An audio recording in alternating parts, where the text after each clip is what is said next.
Today on the Patch Pod, we're discussing Miss Continental, which is all the way from the windy city of Chicago, Illinois.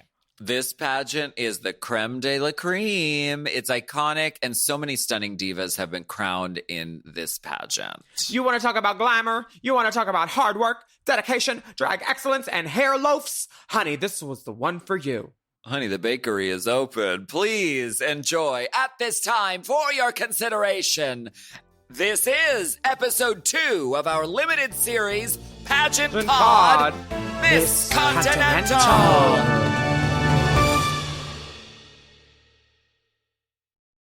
Forever. Dog.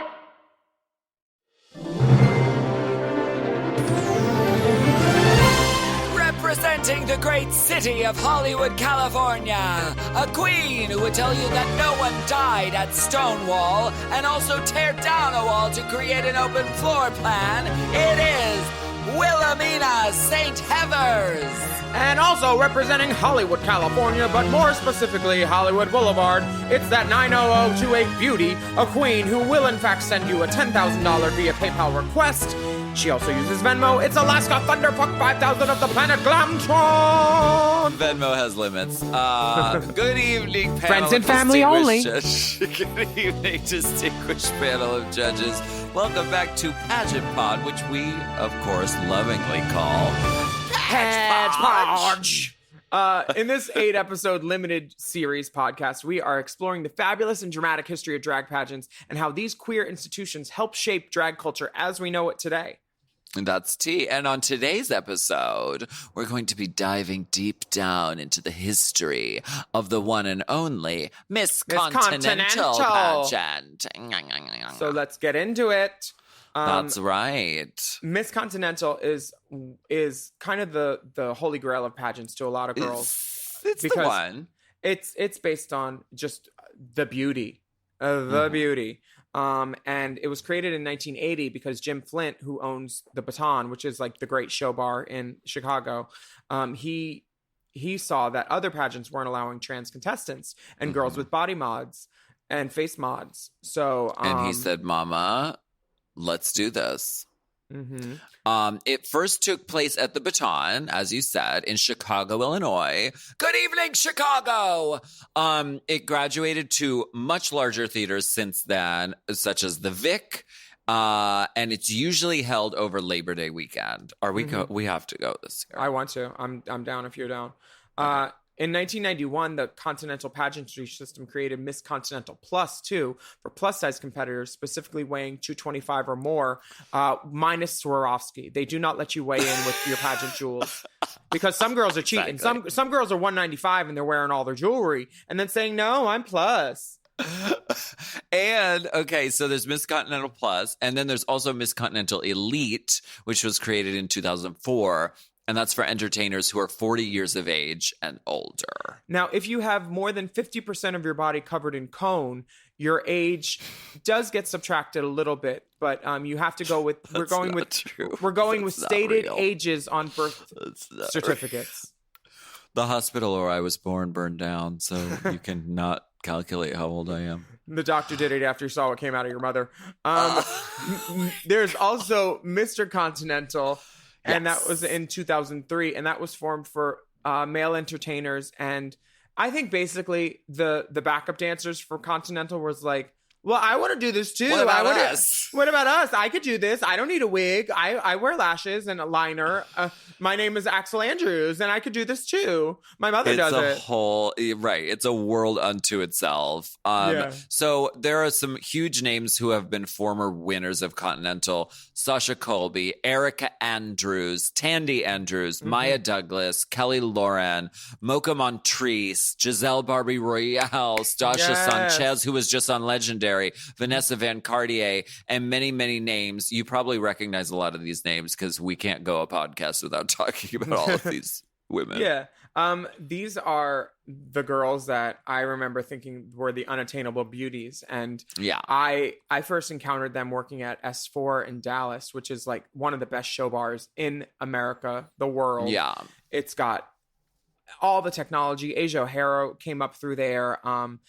and I got to work with like Tommy Ross, Maya Douglas, Layla LaRue, like these legendary queens that were just so beautiful. Icons. And like I would look at them getting ready in the mirror, coming in 20 minutes before the show, and after I'd been there 2 hours just doing my best, and just I'd want to give up, because the Continental is known for its beauty, and these girls and the way they hold themselves and handle themselves, even in sweats, you could tell a girl is a Continental girl. Maya Douglas just always has this like beautiful, effortless like air of like just like a beautiful fairy kind of who just floats. She's so beautiful. Yeah. What's your first Well, Miss Continental, I mean, if you kind of ask anyone in the pageant world, like Miss Continental's kind of the one. Like, how did we not say Candis in that list of winners too? Because that she exemplifies Continental. Well, we're going to talk to her. Oh, work! Yay! We're going to talk to her. We got Candis. Candice. But Miss Continental is kind of like the big kahuna, darling, when it comes to pageants. Like, Kahuna Montrese? It's held as the premier and preeminent pageant that's out there. This last Continental, where before the world ended, before everything shut down. Yes, Roxy competed. Vanessa Van Cartier won. I got to go and be there in the room, and it is an electrifying experience. First of all, to get a ticket, you line up outside the theater with everybody else who wants a ticket. And you have to have cash for the ticket. You have to have the exact amount of cash that you need. So I waited in line all day, and it's a great experience. You see like girls coming in. You get to meet the other people in line. Like that's a part of the experience as well. It's like a tailgate. Yes, it is. And then you finally get in there, and it is just an electrifying experience. I was blown away. I can't wait to go again. We need to go. I can't wait to go too. I'm very excited to take it in and be in the room where it happens. Through where it happened. As you heard on our first episode, we have some amazing interviews with past winners of Miss Continental that we really want to share with you. So it is now time to talk to some of the winners of Miss Continental's past. Legends, stars, winners. So you want to be a legend? We got to speak with Candis Cayne, who you may know from television's Dirty Sexy Money, The Magicians, Grey's Anatomy. She's been everywhere. CSI New York, with certain someone. She also taught Alaska some hairography on season 5 of Drag Race. And she did a major throwback cameo in the documentary Wigstock that we still quote to this day. And she's in the new Wigstock documentary Wig with Lena Bradford. Her and Lena fucking turned it. They were one of my favorite, if not favorite, event from Wig. And Candis won Continental in 2001. Absolutely. Diamond Crown Queen. Honey, and I don't know what's in the water, but she looks the same. What was your like pageant journey like? Like how many times did you try, and when did you start, and like what was your trajectory like? So, I mean, I was in New York City, and the last thing any of us girls in New York City doing our own shows, like trying to make it in the city, were thinking about was doing a pageant, you know? And I got approached a couple of years before I decided to do it by Lady Kateria, who's passed now.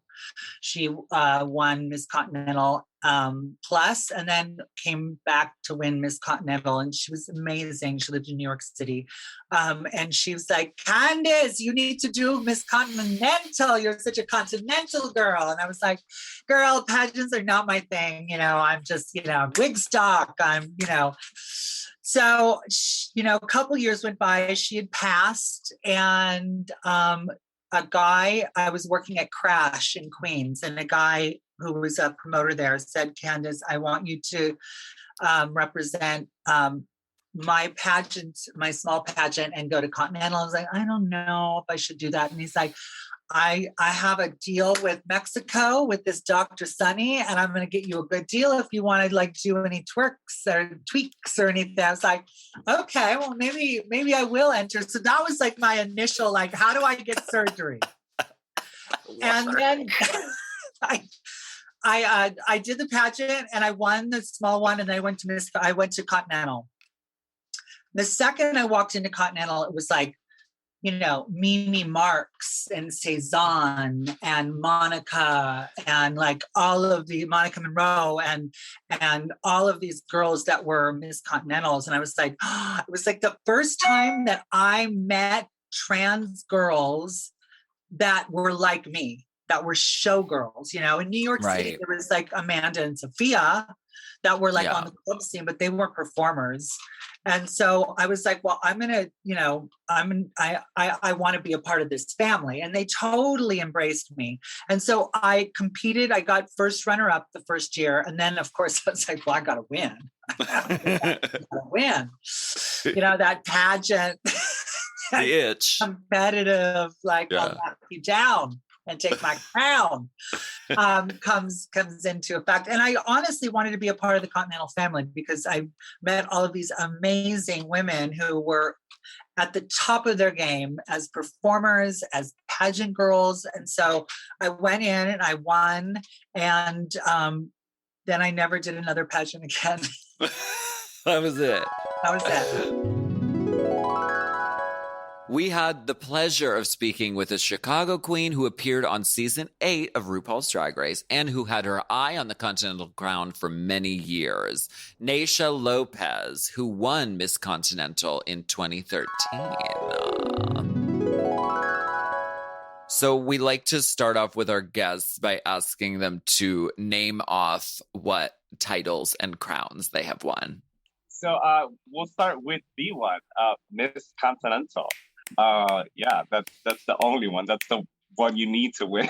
That's the one everybody wants to win. What else? So are there other ones? There's so many, but you know what? It's like there's Miss Caribbean, there's Miss Faces, Miss Latina Continental. There's so many. You just from Miss Illinois Continental. Miss Illinois, yes, Miss Illinois. I went Chicago. But there's so many, but it's like you get to Continental and you just kind of forget all the other ones, and you're like, well, this is the one. I mean, one, mama.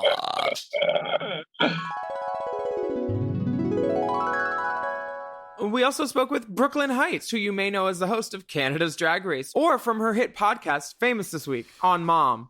Ding! She was also in the top 2 of season 11 of RuPaul's Drag Race and is just announced she will be hosting a reboot of One Girls, Five Gays called One Queen, Five Queers. And Brooke Lynn won Continental in 2014.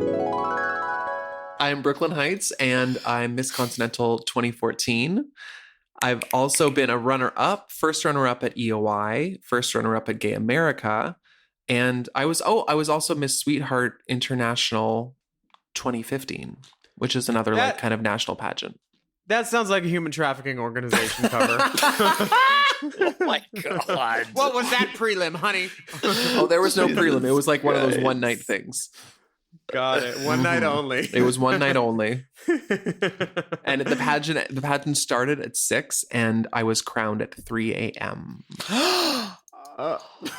We love a good long patch. Long. We love. Oh no, never again. It was the longest night of my life, except for my give up, which also I gave up at 3 a.m. Oh my God. to like the 4 people. Gave up too. It was like 4 people in the building. It was it was a long night, but it was fun. Will you take us back to like the very beginning and like what made you want to get interested in pageants? So the interest in pageants was actually because my family is like a pageant family. Like my sister is a former Miss Puerto Rico. And so she used to do pageants. I didn't know that it was something that I could even do. I was dancing like backup for some queen in Chicago for Continental. And I had no idea what I was like signed up for. I'm just like, you're dancing backup for this queen who's doing a pageant, blah, blah, blah. And then I show up there and I'm like, wait, what the fuck is this? And it was just, I was overwhelmed. It's like, it's at the Vic Theater, which is this enormous stage and all these beautiful trans women and drag queens and all the dancers and the productions. And I'm like, I was 16. I'm like, wow. I have to win. Like, I'm going to be in this. I have to do this. And from then on, it just kind of stuck. Pageantry just became the thing for me. This is, I was actually just talking about this with my drag mother, and it's a really funny story. Oh, Miss Fahrenheit, also a legend? Yes, the legendary pageant queen of Canada. So I started doing pageants out of revenge. Oh, yeah. Tell us. Not my revenge, her revenge. So I had moved back to Toronto and I had been doing drag for a minute, and she comes to me one day, she's like, I need you to teach someone a lesson. And I was like, excuse me? She's like, I need you to teach someone a lesson. She's like, and I guess she had some drama with a pageant queen in Toronto. And they were really feeling themselves, and she wanted to bring them down a few notches. So she made sent me her daughter. She released the hounds. So she was like, you're gonna go. Don't talk about your old face like that. Same girl. So we went down to Entertainer of the Year, and I did a prelim in Louisville, Kentucky. It was Derby City EOI was the prelim, and I went down and I competed and I won and I got qualified for nationals, and then I went to nationals. And so that's literally how I entered the world of pageantry, on a national scale, was because my drag mother wanted me to show someone how it was done. So. She said, get down there and school this sissy. Basically. But then from there, I just kind of caught on and I loved it. And that, she's a pageant queen. So obviously I've been watching her do pageants forever. And I'd done a bunch of bar pageants in Toronto before that. But that was just a bar pageant. It wasn't the same thing. So I went and did EOI, and I was first runner up to Raquel Lord, who is just absolutely stunning, Atlanta legend. And stepping down that year was Mocha Montrese, who is a former Coco's Continental. Mom? Yeah, Coco's mom. I think Coco's her mom, or is she Coco's mom? Do we know that? I feel like Coco's Mocha's mom, but I could be wrong. Coco is ageless and timeless. Exactly. Yeah. So she came up to me after the pageant and she was like, oh, I think you should have won. And I was like, oh, thank you. And she's like, I want you to come do Continental, which was literally a month and a half later. And so she called me up the next day or texted me and was like, I got you qualified for Continental. And I was like, oh, wow. So you're going to, so she's like, so you're going to go do it. So I was like, okay. So I literally took my EOI package and just went to Continental, and I got first runner up to Naysha Lopez. That's the year Naysha won. And it was really cool because one of the things I love about a pageant is there's always a monkey wrench, that girl who comes in that no one really knows and just kind of she's a little rough around the edges, but she burns the building in talent or something, and everyone loves her. So I was that girl that year for both of those pageants. And that was my introduction to the American pageant world, which was crazy. So yeah, I did my Black Swan talent, and I'll never forget it. When I did my reveal from white to black, and the audience just went ape shit. They just went crazy. And it was this wall of noise coming at me, and it was so cool. And I mean, I looked like a fucking mess. I look back at those pictures, and my gown was pretty, but the hair, the makeup, I had no clue what I was doing, but I still got first runner up. So that was cool. And it was kind of what set me up for the rest of my life. So obviously I went back the next year, and that's the year I won. Slatina. Oh my God. Hold your tongue right there, because we have to go to a break. The advertisers demand it. But we're going to talk about more things Continental when we're back. So see you in a minute. Or hear you in a minute. Listen in a minute.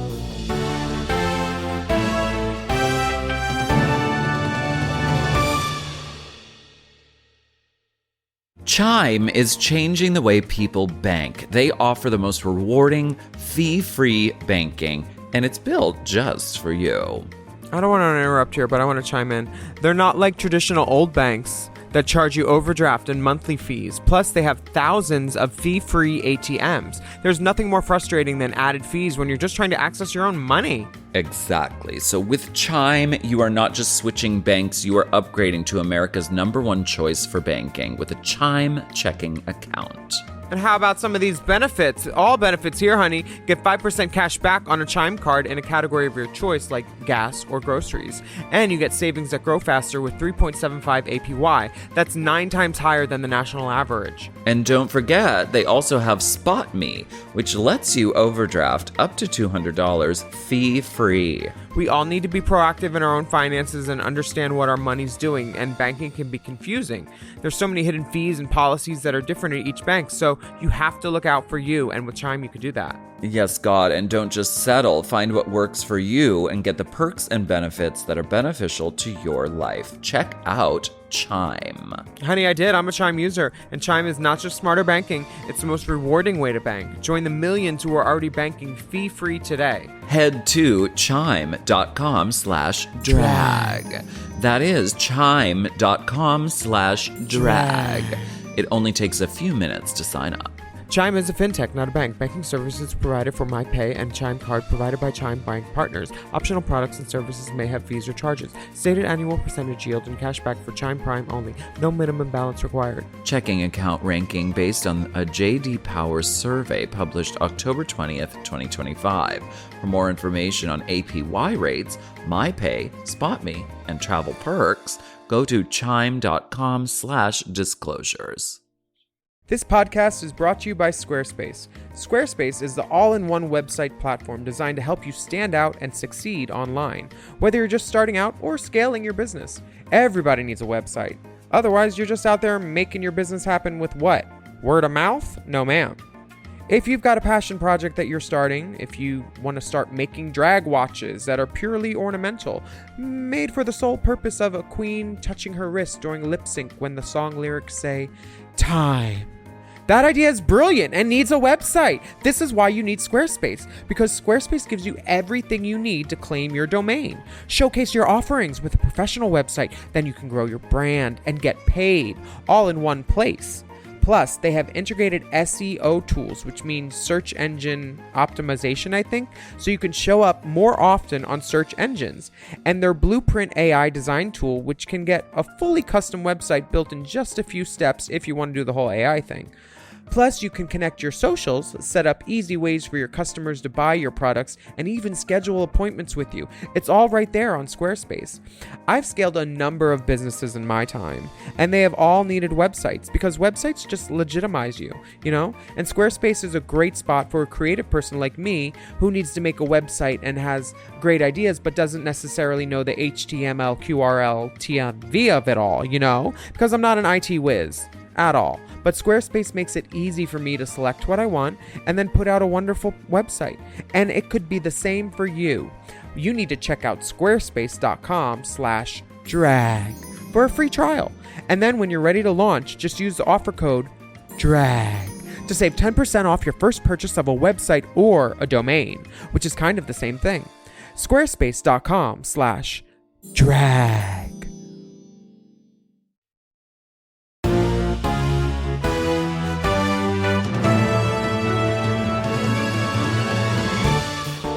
Diva, we are back and we are ready to hear more from our Continental Divas. Honey, the dolls are assembled and they are here to spill all the tea on Continental. There's a lot of discussion about like how much it costs to do RuPaul's Drag Race. And I have the feeling that pageants cost astronomically more. So like what was the cost of your package? So I wasn't the normal girl. Like these girls spend thousands and thousands of dollars. Yeah. I've always been able to scoot by on my talent and just like, I'm just going to go out there without backup dancers and slay. And I was in that New York City mindset. It was like, I got a lot of rent to pay. I'm not spending 10 grand on a package. You're going to do this favor for me. Thank you so much. And I knew how to make things look gorgeous. You know what I mean? So yeah. I probably only spend like $5,000. Work. I mean, that's still a lot. But... That's a lot. Yeah. But some of these girls, like Erica Norell was famous for like walking in with like a $50,000 package. And she looked fucking, am I allowed to swear? Hell yes. Okay, go Fuck ahead. yes. She looked fucking sickening. You'd be like, what is she wearing? It was like her hair was 10 feet and perfectly round with like diamonds and like in this gown with like that shown to 3 stadiums away. And you're like, oh my God. Like how does this get paid for? You know? But yes, RuPaul's Drag Race, yes, it cost a lot of money. It didn't in the beginning. I mean, it's worked its way up to that level, right? Where you go on and you have to compete. And this is a competition. And so when you hear people like, well, it shouldn't be that because some people can't, it's like, girl, you make it work. You're on this show, you're on a world stage, you figure it out. You learn how to sew, Bianca Del Rio. So, you know what I mean? So I don't know. Yes, it's expensive, but that's the way it goes. And some of these girls go into pageants, once a year. They save up, they earn their money, their extra money, they're into pageants. But it's more of a lifestyle. It's more of like their happy place. You know what I mean? Yeah. Like they enjoy it. It's just part of the whole thing. Did you spend more on getting ready for Drag Race or pageant? Oh yeah. Which was a pricey package? I mean, it's funny because the Skyfall package, which I won, was the least expensive package. The year that I spend the least amount of money is the year that I win, which is insane to me. But I did, the one with the robot.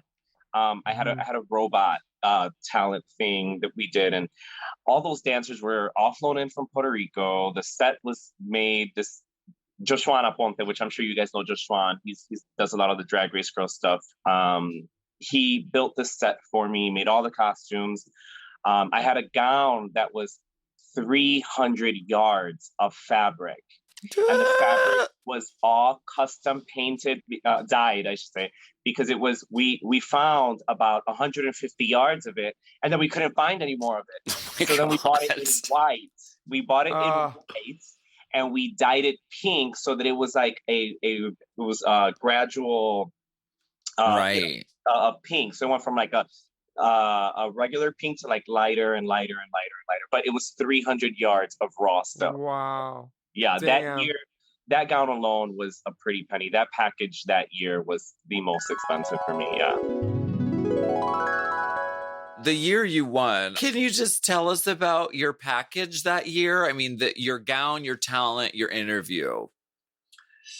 I always felt good about interview because I can string 2 sentences together and I have a thought process, and I'm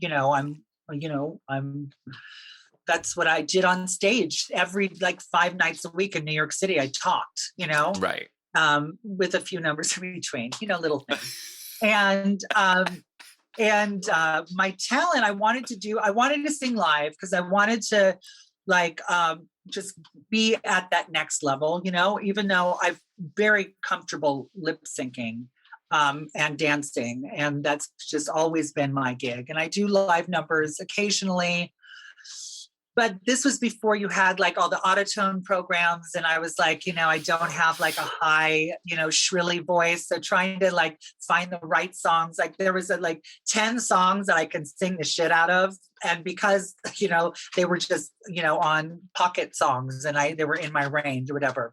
Right. This song, Anne Margaret's Appreciation, I used to do just the song lip syncing, and I thought it would be fun to do it with backup dancers and sing and, have that kind of poochy, kind of gorgeous. It was kind of frustrating. The first night I wore a different outfit, the same outfit, but in bright neon orange with the strings and the mirrors glued all over. Because you always... you hear you're supposed to change it up a little bit, just to elevate it. Right. So I did it. My hair was perfect. Everything was gorgeous. And the next night I wore that same dress, but in a nude with mirrors all over. And there was a rainstorm and I had set my hair in curlers. And by the time I got to the Vic, I think it was, and took out my rollers, it was like, I was like, son of a bitch! It's like, when you're using your own hair, there's nothing you can do at that point. It's No. slightly damp. It's raining outside. You can't try to dry it and then curl it again. You have to go on and make the best of it. I mean, I just, that's the one thing looking at that video. I'm just like, my hair looks an absolute mess. But I turned the number out. It's funny because my first year competing, I liked all of my package better. I liked my evening gowns better. I liked my swimsuit better. I liked, well, yeah. So if in my dream of a perfect pageant night, it would be combining the first year and the second year together. I would have taken my gowns from my first year and wore them on my second year because my second year gown wasn't great. The guy who made it, he just was not, his heart wasn't into it. And then when I won, he realized that and gave me a free gown. Oh. Which was nice for my give up. He's like, Candis, I'm going to do this for you. He had no idea I was going to snatch. So fiercely. Can we talk about the year you won, please? Sure. The whole package was there. I mean, that talent, you're on ballet point. Like that. Like that. Tell us about your inspiration preparing and doing that night. Well, it was really hard because like Black Swan went over so well and people live for it. And it was one of those things where you're like, how am I going to top this? Like, what can I do? So I was like, there wasn't a lot of production value, which is kind of the only thing. So I was like, okay, well, let's add dancers this year. And we have to do like a cool reveal as well. So I did like the tearaway tutu, which like split in half. So that was really cool. So, but yeah, I was just, I was really nervous because I was like, it's kind of like, it kind of like be going back for All Stars, like I was technically first runner up. So either I win or I do worse than I did last time. Right. So I felt a lot of pressure. But yeah, it turned out well for me in the end. I won by like I won by like 2 points, I think. Like Joan Julian was my first runner up, who was just. But she's since won, hasn't she? No, she hasn't won. She just won. What did she win? Miss She won some Glamorous. pageant. She just won Miss Glamorous. So beautiful. Oh my God, stunning. And and this was when she hadn't transitioned yet or anything, and she was just a boy queen. And she was just like, she just walked out there and like turned and looked at the audience for evening gown, and like they just stood to their feet and clapped. She was just that's stunning. The face. Stunning. So she almost beat me. And again, like it's taken me a while to like get my looks together. I mean, I've always been a very performance-based queen, and that's always really what I focused on. And like looks and things are just things, that part of drag is something that's always come second to me. So I look back at those pictures and I'm like, oh, I'm a fucking booger. Like, how did I win Continental? And like, for me, being hard on myself, I was just like, ooh, it was not my best. But yeah, but the talent was there. I mean, the talent was there, and the question and answer was there. That's the part that flips it all in its head. Wait, I don't think I've seen that portion because I've seen the talent and I've seen the gown and I've seen all your other winning, but I've never seen the Q&A. What was it? You got to go and watch the Q&As. It's so funny because like one girl will burn the pageant and then she'll get to Q&A and she will fuck it up and then she loses. It's the girl who was like consistent, not great, but then like murders question and answer, and she'll flip to the front of the line. Some girls choose looks, some girls choose books. Exactly. So my question I was so lucky. It was a perfect question for me. The question was, what category did you prepare for this year the most and why? Mm-hmm. And sometimes the questions are like, what do you think about the economic situation in Iran? Or like just something like you have like no idea. And they're like, really hard. Oh yeah. I've been like, I've seen some like ridiculous ones, but this was like an easy, good, straightforward question. So I said, the category I prepared for the most this year was question and answer, because that's what I struggled with the most last year, because as a dancer, I was taught to speak with my body and not my mouth. So public speaking and expressing myself verbally is always something that I've had a lot of trouble with, but I'm working on it and I think it's going great. And yeah, it was just like a simple, straightforward answer the question, made them laugh a little bit. It was perfect. If you can make them laugh like a little bit, then that's like the best thing. Right. Yeah. It was perfect, and it was so charming, and you were so well spoken, and yeah, you turned it that category. Thank you. In my off the rack peach dress. Wow. Well, It was a peach. it was a peach. It was a Halston off the rack, but an off the rack nonetheless. Set the scene for us. Was it your year? Did everyone say, "Oh, she's definitely going to win this year"? Were there other people who were expecting to win? What was that like? What it was for me, I went in there with this manifested energy that I was the winner, that I won. This was mine. I mean, in my car, I had, little posters that said, "I'm Miss Continental." In my bathroom, I had it. And I was constantly reminded that I'm Miss Continental. And I had it everywhere. So I went in there with that mentality. But it's a competition. And just like any competition, you start to see people and whatnot. And Brooke Lynn had just broken into the scene. This was her second pageant ever, or at a national level, I should say. And she is ridiculously talented. And I saw her solo talent, and I'm like, oh, okay, she's someone to kind of worry about. And then I stood next to her and I said, oh, you're 8 feet tall. I have nothing to worry about. No, but it's so funny.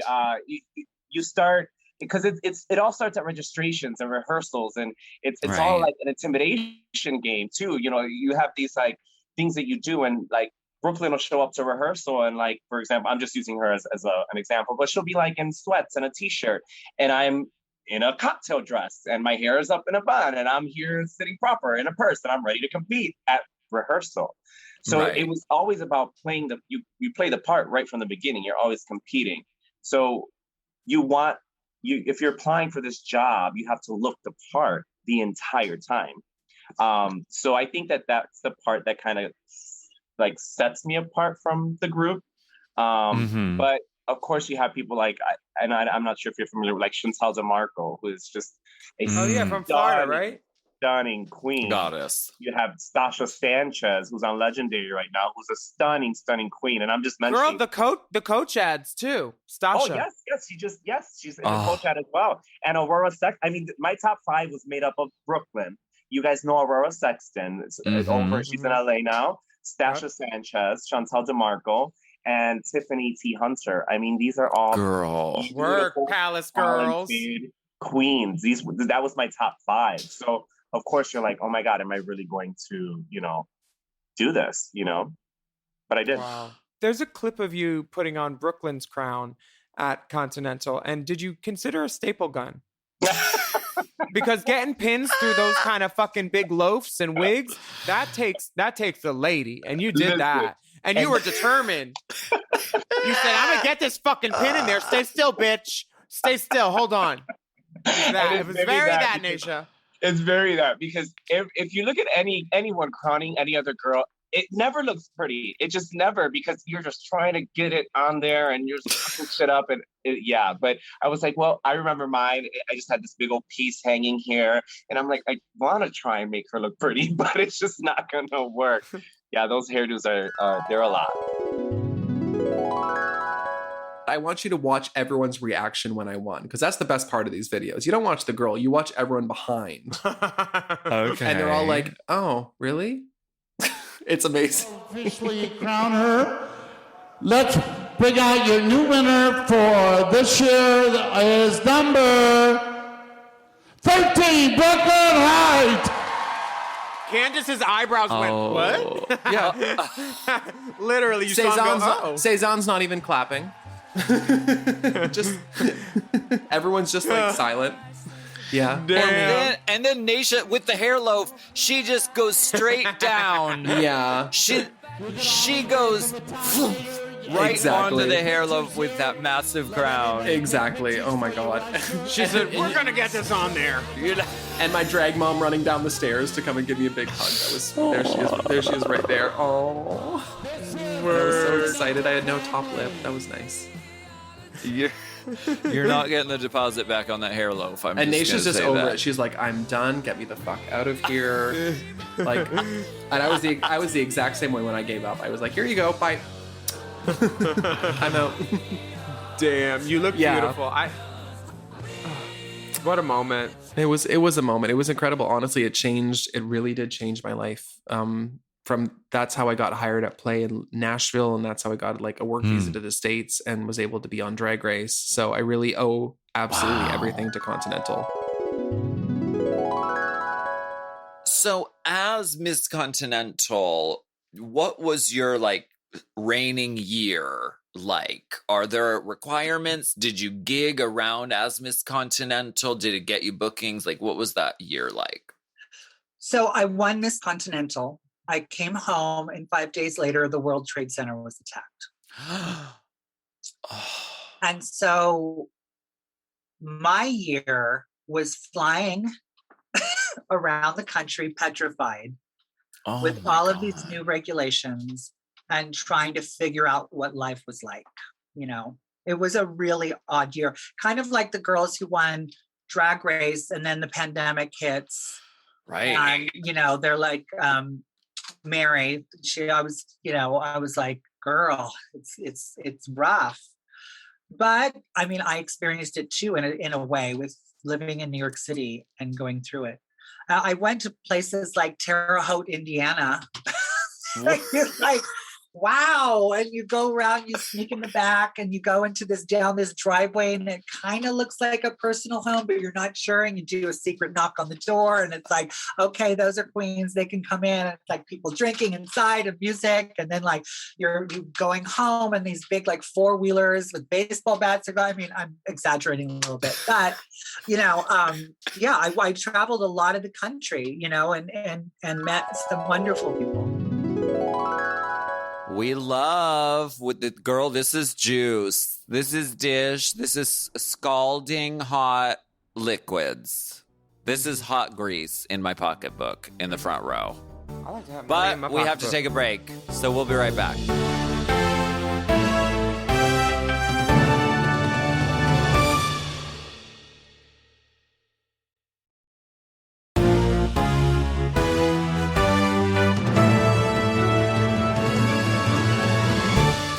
We're back and ready to hear more from our Continental divas. Here's Naysha Lopez.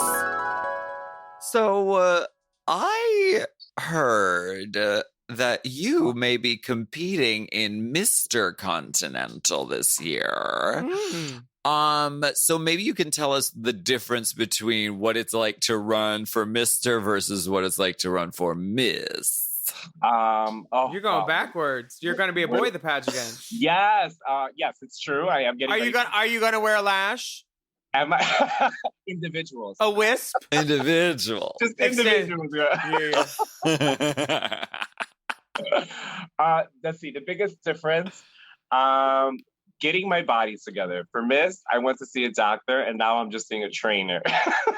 Oh, okay. All right. No. But seriously, the body thing is probably the hardest thing and the biggest difference because I'm really working on trying to make stuff work that I didn't have before because of, you know, my drag aesthetic. You know, I try to be fishy and real girly and all that kind of stuff. And then I wouldn't lift the weight for anything. And so now it's like I'm doing all this like upper body stuff and working out. I don't want to say that it's easier, but it is. I mean, what goes into drag and what's going into this, it's a little bit more subdued, but it is a lot of work. It is a whole lot of work and discipline, especially with, you know, the body stuff for sure. So do you perform in Mr.? Yeah. It's going to be the same exact thing. It's going to be, there's like a presentation, there's a private interview, then there is a swimsuit. So I have to get my body together. Hubba. There's evening wear, which is, and anything you want to wear for evening wear. Then there's talent. So you will perform. You'll do a talent number. And then from there, they're going to choose a top 5. Top 5 will have an onstage question, and then they'll choose a winner. So it's actually the same exact pageant, except you're performing in male form. Has it ever happened that there was a Miss that won Mr. as well? No, not in any system whatsoever. Yes. So Breaking boundaries. Yes. I want to normalize it. Let's do it. Wow, that's amazing. What is the worst thing you've ever seen happen at a pageant? Riggory, you don't have to name a name, but what's the most evil or the like shady, sabotage, evil? I haven't seen this, but this is what I heard. So good. Yeah, we love conjecture and rumor. Oh, it's a good one. So this is what I heard at I think it was Continental Plus, which is held at a different time. So Continental and Mr. Continental are held Labor Day weekend in Chicago, and then Continental Plus and Elite. So that's, I think you have to be 225 and older for Plus, and then 40 years and older for Elite. That's also held in Chicago in Easter. And when it's cooler for the big girls. Exactly. They don't want it too hot. Very considerate of them. Yes. So apparently someone pulled up on the side of the theater, right where the stage door was, and it was propped open. They came in, they took all of the dancers' props and everything, all the feather fans and everything that were sitting right there, like right before she was ready to go on, took them, jumped in the car, and sped off right before her talent. Not the ostrich. Not the ostrich. Wow. That's like one of the shadiest things I've ever heard. I've also heard of like back in the day, queens like paying a designer to lose someone's gown. And like shit. Oh yeah, like back in the day, like I wish more than anything I could have been around in like the 80s and 90s for like the pageant world, because that's when it was like really at its heyday, and like it was like just if you won Continental, like you were the best drag queen in the world, period, bar none. Right. And like and just everyone went to the pageants, and they're still really big things, but obviously with social media and Drag Race, they're not as important to a lot of people as they once were. And that's when like the real shenaniganery used to happen. Is that a word? Shenaniganery? Yes, it is. It is now. It is now. The girl that got her feather fan stolen, she was standing at the side of the stage and she was like, "Mother plucker." There was shade, of course. I've always lived in this place of levity. And I've never allowed myself, even in New York and anywhere, I've never allowed myself to be brought down into a place of negativity. So when people were throwing me shade or I was seeing shade, I looked the other way. I was as positive as I could be, and I was concentrating on myself, like I'm an actress and I'm a competitive person. And like, I was focusing on doing my best, rather than focusing on, why that other person is going to do better than me, Right. And usually it's the girls who are really great, who really are your competitors, who are the ones who are going to be nice to you and like chill and lovely. Totally. Predominantly, that's how it fucking goes. Yeah. I mean, this is also, you add queens in the mix. This isn't some, Miss America pageant where everybody has to be nice. These are like crafty, shady queens, honey. And I remember being downstairs and one girl tore through this, "Who took my heel? Who took my heel?" And everybody's like, "Girl, I don't know."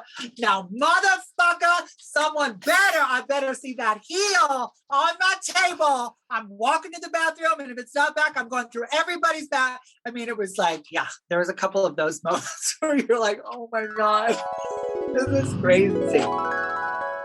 This was 2019 with the most recent, the one who's Miss Continental right now. I was actually downstairs. We're getting ready for presentation, like the formers and stuff, the opening. And all of a sudden we start to smell something burning. And we're like, there's something burning. And we're looking around. And the girl who actually won, her sweater that was on top of like her gown caught fire. Had nobody like turned around to like, what's that smell? Her gown would have caught fire. Oh my because her God. gown was right there. How that happened, I don't know. Who turned on a candle? Who would even think about putting on a candle up in a dressing room. Like, there was something sketchy and shady there. That was some shady stuff there. I've witnessed someone not see it personally, but they pissed on a gown. What? Honey, she peed on the runway. So wait, they peed on someone else's gown or pissed in their own gown? Because I've seen someone piss themselves. Someone peed on somebody else's gown. Oh. Yeah. I mean, if you're into that, that's great. Yeah. You're like, I'm still wearing this one. Wow. But some shady stuff has happened. And my favorite, and Jim will always say these stories when we're like at registration, or he says, everything turns up. Everything does turn up. I don't know how this man has this much power, but all of a sudden all of their jewelry is missing. The next day he'd be like, this jewelry is missing. It better show up, or this and this and this is going to happen. Like, he'll throw out some kind of empty threat, but people get scared and the shit shows up. It'll show up at the baton, or it'll show up at the end of the pageants. People won't steal. That they won't do it. They're really scared to steal. Yeah. What advice would you give to queens if they're curious about getting into the world of pageants? Oh my God. Well, I mean, it's not obviously, it's something you kind of do for the love of it. And it's a great way to learn about drag, I find, and like polish yourself up. Because the honest truth is you're not going to make any money doing it. You are going to lose money. Even if you win, you're going to lose money. Like, I've never made money off of a pageant, even when I've won. So, but what I have taken away from it is valuable life lessons about being on time, being punctual, how to put a look together for yourself, how to do your makeup properly. All these things you kind of learn as you go and as you watch other people backstage put themselves together and stuff. And you just kind of learn how to carry yourself a little bit. So I would say do it. I mean, I think it's important to invest. Like, if it's something you really want to do, get yourself a beautiful evening gown and find yourself a really, really cool talent, like something only you can do or something unique. And also study the system you want to do. Like, if it's USA, like, you're going to want to do a big dance, high energy talent. If it's Continental, you can kind of get away with really anything as long as it shows off your talent and it's something they've never seen before. You know, I hate it when dancers or people who can't dance try to dance. It is the worst for me. Like, just do something else. There are so many other things you could do. You do not have to do a dance number when you literally can't dance. Like, what's the point? I don't understand. I'm like, do a monologue, do something. Like, some of my favorite talents, like I remember Jasmine Masters, the first year I did Continental, she did it too. And she did Nene Leakes monologue. And it was just her on stage doing this monologue. And it was fabulous. And I was highly entertained. And I mean, like Erica Andrews, when she did her Mommy Dearest Pepsi Cola thing, that's like a legendary, iconic talent. And it's just her. Yeah. So, you know, you just have to find what you're good at and find and really kind of hone in on those skills. You know, the thing about drag was that we were the trailblazers, the trendsetters. We were the ones that would push the envelope, and now it's like no one's doing that. They're doing what that drag queen is doing or what she's doing and so what I would really love for people that want to do pageants or even drag in general is be their authentic selves and don't be afraid to, because that's really when you're going to shine most. Exactly. I think I know the answer to this already, but it's on my list. I have to ask. Do you ever get the itch to do another pageant?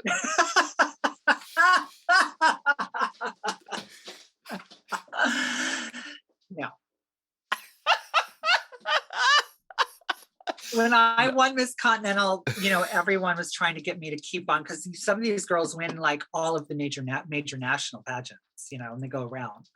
I had that experience. It was super fun, but I was just never my calling. But I went back for like 10 years. I went back every year.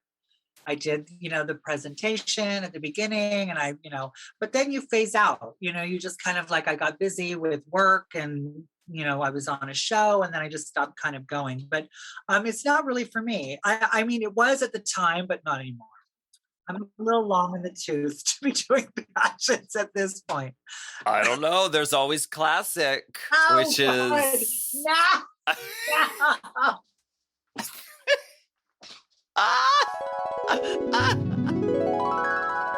We want to extend a huge thank you to Brooke Lynn Hytes, Naysha Lopez, and Candis Cayne for spending time with us and sharing their stories here on Patch Podge.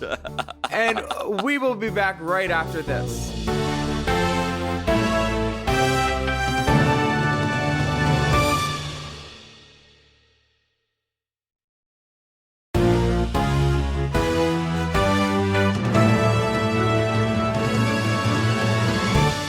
Continuing in the great tradition of episode 1 of Patch Podge, we're going to talk about a documentary that is all about Miss Continental.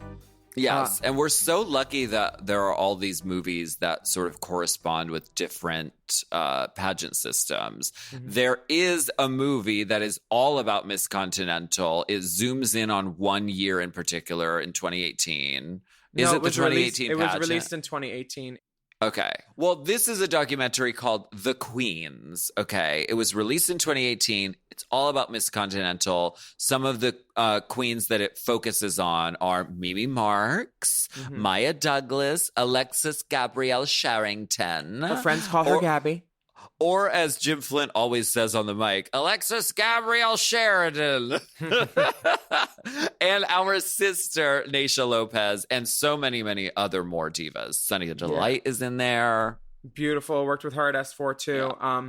I'd also like to note Tiffany T. Hunter, TTH, because she breaks down the cost of pageants and how she breaks it down. She tells it. Her gowns and dresses, just her gowns, they aren't dresses, for the pageant alone, $1,200, $3,200, $2,500. Her backup dancers, $400 each. And I think she has something like 9. Her choreography, first night, $1,000. Second night, different choreography, $1,000. So she's already over $10,000 just in behind the scenes fees. And that's not covering the travel of all the dancers, the travel of herself, her dressers, her hair and it's for one night. One night. And she says she works customer service at the gas station to do this. And so she is dedicated. This is dedication. This documentary is called The Queens. You can go to thereporters.org, or you can rent it and buy it on Vimeo. The Queens explores... Check it out. It's really good. I hadn't seen it until we watched it for this. You hadn't? And I'm obsessed with fucking pageant documentaries. Like, I didn't know it was out there. So I was glad. It's pretty fucking great. The Queens explores the transgender subculture of competitive female impersonation as we know it today. Along the way, this feature-length documentary delves into the rich history of Chicago's iconic female illusion show lounge, The Baton, which is in its 50th year. Snaps to the girls for keeping it open.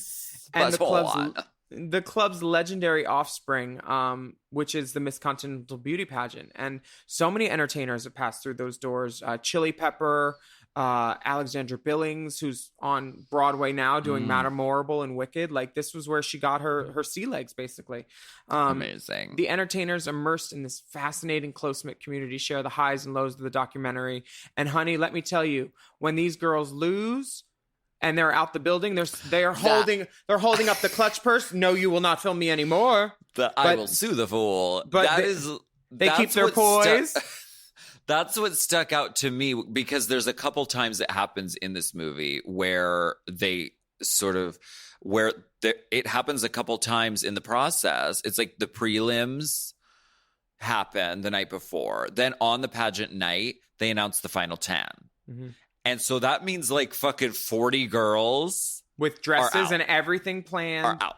They're out. They show them zipping up the suitcases and the garment bags, and all the girls leaving have pretty much keep their cool. You see a couple of shoulders shrugging, crying, but like the girls, you know, in this pageant system, they always know to come back. They aren't going to burn a bridge. Nobody's going to set the house on fire as they leave. But they are plucked. Yes. And then it happens again. There is not a feather in the house unless it's on a boa. Yes. When they take it from the 10 down to the 5. Now that's when people really can get pissed. Yeah, that's when they sent Naysha to the basement in this documentary. So close. And then they're like, peace out. And the documentary really captures that moment of like, some girls are like, you know what? I did great. And I'm going to come back next year. Some girls are like, don't fucking film me. Get the fucking camera light out of my fucking face. Yeah. This is something. But that's part of it. Yeah. And this is something that the girls signed up for, and they knew nobody was taking advantage of them. Jim has their best interest at heart. He created this pageant for these girls, but there was discrimination within his own ranks for a period because Jim was saying that no sex changes are allowed. And that was in this documentary as of 2011. Now it's fine. Now it has progressed with the times. Vanessa Van Cartier, who won the year I was there, she's open about having, SRS? bottom surgery. Gender confirmation. Well, and some girls, some girls do and some girls don't. Oh, It's yeah. really Gender like, confirmation is kind of bad now, too, because not everybody needs that to confirm their gender at this exactly. point, right? So that's an outdated term, too. I'll shut up.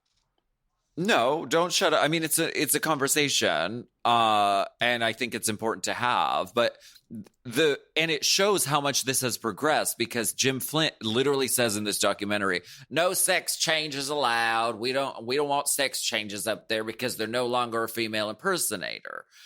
Which that is an antiquated way of looking at it, and it's good to see that Jim Flint has learned more and grown and progressed, and now the pageant is open to girl. Because it doesn't matter what surgical things you've had done. What matters is, are you fucking sickening?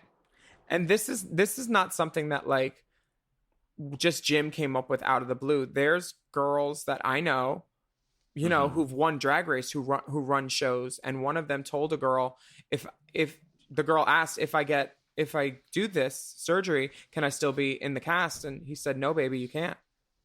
And I'm not going to say who it is, but these are outdated things which are now changing, thank God. But the film follows 4 particular competitors for the 2011 contest.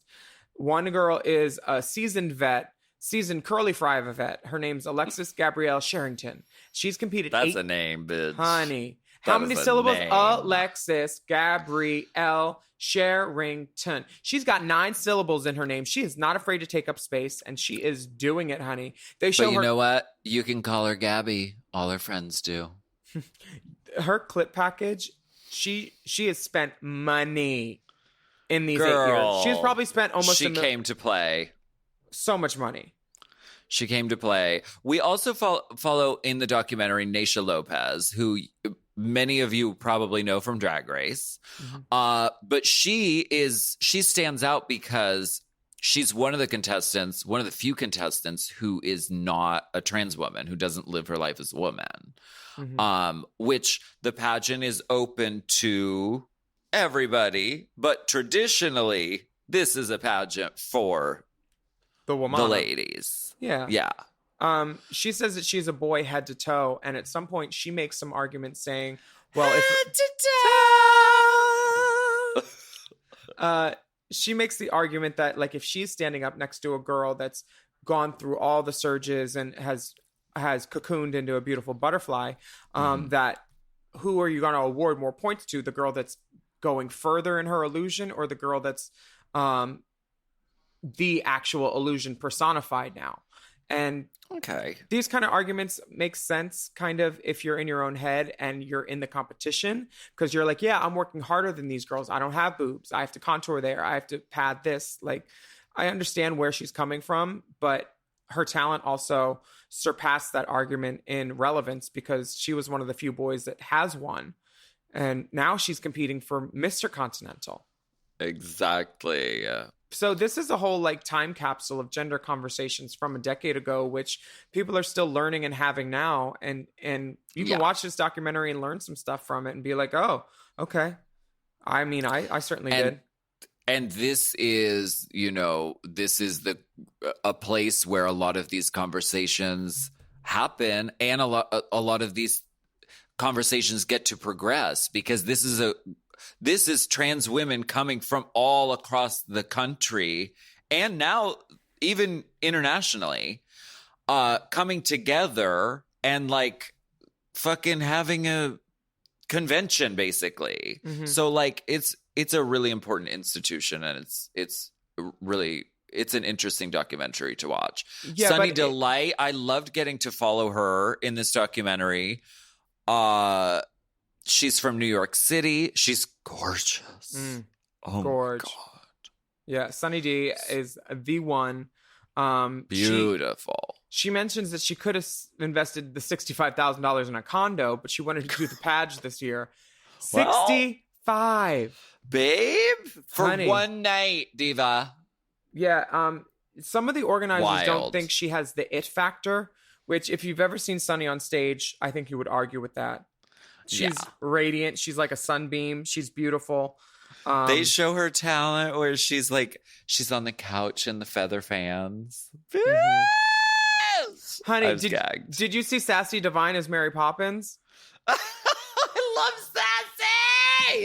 That for me, that for me was like Jessica Rabbit trying to play Jessica Fletcher.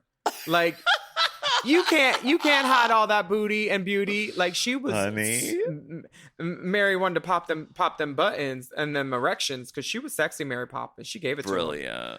Sunny. Go ahead. As you mentioned, we also get to see Tiffany T. Hunter in the movie. She works at a gas station as a cashier, and she is going to win the pageant, and she is committed to it.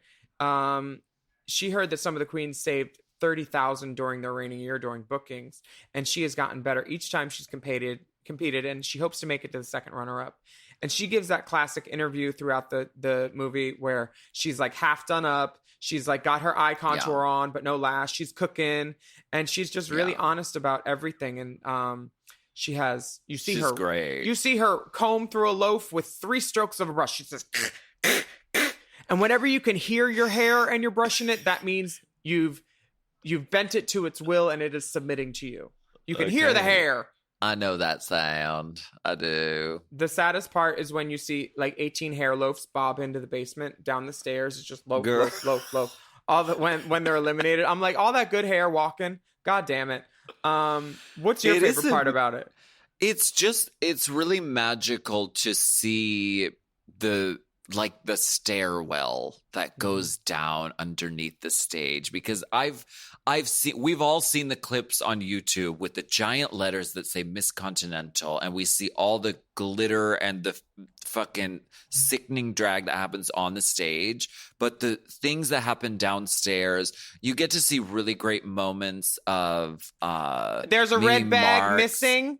There's always something missing. Something always goes missing. We would like you to treat the other entertainers how you would want to be treated if something of yours accidentally got misplaced. So please put it on the table. Mimi Marks has a really sweet moment, and just like the moment of camaraderie. Tiffany T. Hunter is so lovely, and she's so thrilled that she gets second runner-up. She's like, oh my God, because she's done better every year she's come back. And then she goes on to win later in the future. We get a happy ending because Alexis Gabrielle Sherrington wins after all of her hard work, her 19 dancers, and it's nice to see a full circle happy ending for the gal. Absolutely. So check out this. It's really great. Yeah, check it out. Check it out. It's called The Queen. It's on Vimeo. It's on thereporters.org. The Queen, sorry. And thank you for checking out Patch Podge this week. Yes.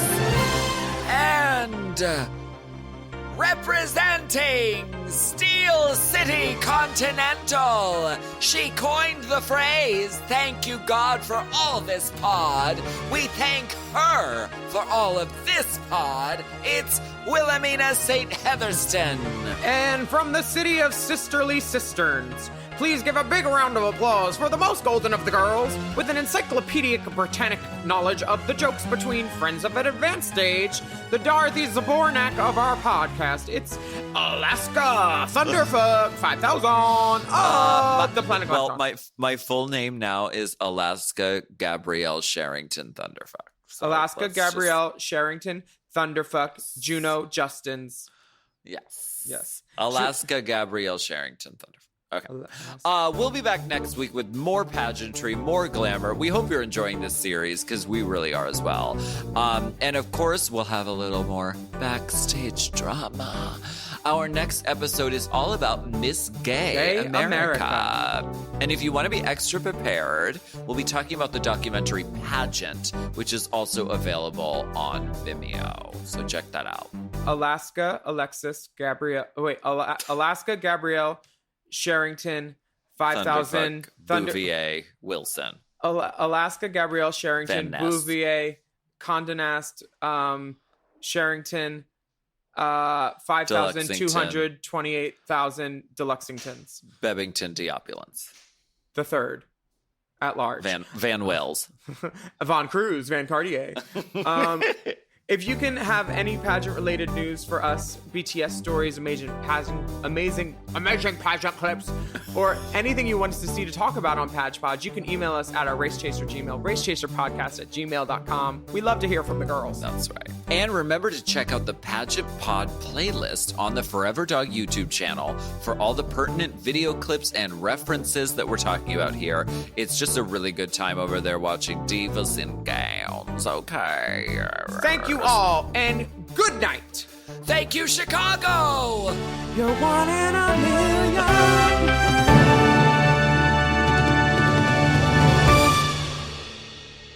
Forever Dog. Pageant Pod is a Forever Dog and Moguls of Media production hosted by Alaska and Willam. Produced by Big Dipper and Joseph Shepard. Editing and sound design by Will Pitts. Executive produced by Willam Belli, Alaska Thunderfuck. Big Dipper, Brett Bowen. Joe Cilio. And Alex Ramsey.